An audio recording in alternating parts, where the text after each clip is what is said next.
दोस्तों एक बहुत बड़ी खबर आ रही है कि कंगना रनावत के खिलाफ एक और कंप्लेन दर्ज हो चुकी है। एक और कंप्लेन दर्ज हो चुकी है। शरद पवार के खिलाफ बोलने के लिए कंगना रनावत के खिलाफ कंप्लेन हो चुकी है। मतलब कि तानाशाही जारी है। एक तरफ रिपोर्टर को जेल भेजा जाता है, दूसरी तरफ कंगना रनावत के खिलाफ FIR की जाती है, कंप्लेन की जाती है, उनके घर को तोड़ा जाता है। मतलब सुचारिता साफ है कि इस समय महाराष्ट्र के अंदर लोकतांत्रिक तरीके से सरकार नहीं चल रही है, सिर्फ तानाशाही तरीके से सरकार चल रही है। कंप्लेन दर्ज है, कंप्लेन दर्ज है। सुचारिता। प्रदीप बुलडोजर कंगना के दफ्तर पर चलाया हमने देखा, लेकिन देखिए किस तरह से एक पूर्व नौसैनिक एक अफसर के घर में गुंडाई का प्रदर्शन हुआ, किस तरह से गुंडागर्दी का प्रदर्शन हुआ वो भी हमने देखा है। और सुशांत के खिलाफ, सुशांत का इंसाफ की आवाज हम उठाते हैं। मुंबई पुलिस के खिलाफ बोलने पर शिकायत दर्ज हो जाती है। यहाँ पर यही हो रहा है। हम आवाज उठा रहे हैं सुशांत सिंह राजपूत के मामले में। कंगना के खिलाफ शिकायत दर्ज है। और देखिए लगातार, हमने पहले भी आपको बताया था, कंगना के खिलाफ 2 शिकायतें मुंबई के पुलिस थानों में की गई थी।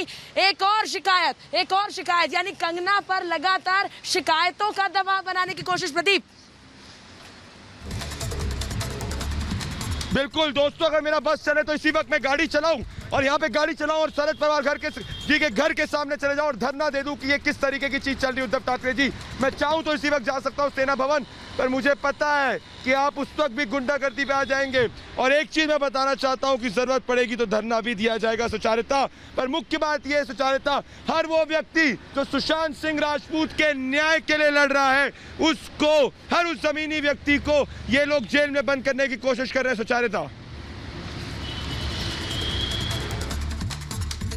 व्यक्ति की आवाज दबाने की कोशिश है, हर एक की आवाज दबाने की कोशिश है प्रदीप। और हर एक आवाज को जो इनके खिलाफ खड़ी हो उसको कुचलने की कोशिश है। लेकिन हम इसीलिए बार बार कहते हैं सुशांत की आवाज उठाते रहेंगे। यहाँ CBI में इन्वेस्टिगेशन जारी है। DRDO की तस्वीरें लगातार आपको दिखा रही हूँ।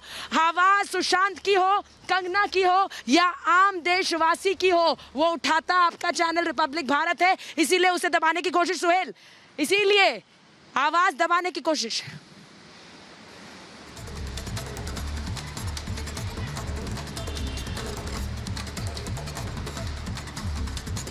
बिल्कुल सही कह रही है सुचारिता, बिल्कुल सही कह रही है सुचारिता। मैं कहता हूं मेरी गाड़ी को निकालिए। नूर, आप गाड़ी निकालिए, आप कहिए गाड़ी निकालिए। इस वक्त मैं कहना चाहता हूं, मेरा दिमाग जो है कह रहा है और दिल ये कह रहा है कि इस वक्त जाने की जरूरत है। इस वक्त जाने की जरूरत है सेना भवन के बाहर में और कहना चाहिए कि आप कितने लोगों के खिलाफ FIR करोगे। गाड़ी निकालिए आप, गाड़ी निकालिए आप। जी हाँ सुचारिता, अब मैं कहना चाह रहा हूँ कि इस वक्त हर वो जमीनी व्यक्ति धरना देगा, हर वो व्यक्ति धरना देने वाला है। ये सब के सब दिखाइए विजुअल्स, ये पूरा महाराष्ट्र जो है धरना देगा अगर इसी तरीके से तानाशाही चलती रहेगी सुचारिता।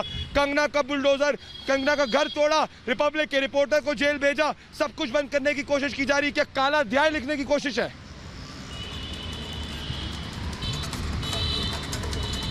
काला अध्याय लिखने की शुरुआत करने की कोशिश तो कर रहे हैं प्रदीप, जैसा हम तस्वीरें दिखा रहे हैं, लेकिन वो हम होने नहीं देंगे क्योंकि हम आवाज लगातार बुलंद कर रहे हैं। मैं एक बार फिर DRDO की तस्वीरें इसलिए दिखा रही हूं क्योंकि 22वें दिन की इन्वेस्टिगेशन जारी है। संदीप सिंह को 5 सितंबर को पूछताछ के लिए बुलाया गया था। संदीप सिंह को CBI एक बार फिर पूछताछ के लिए बुलाएगी। निधि वासंदानी मौजूद है संदीप सिंह के घर पर।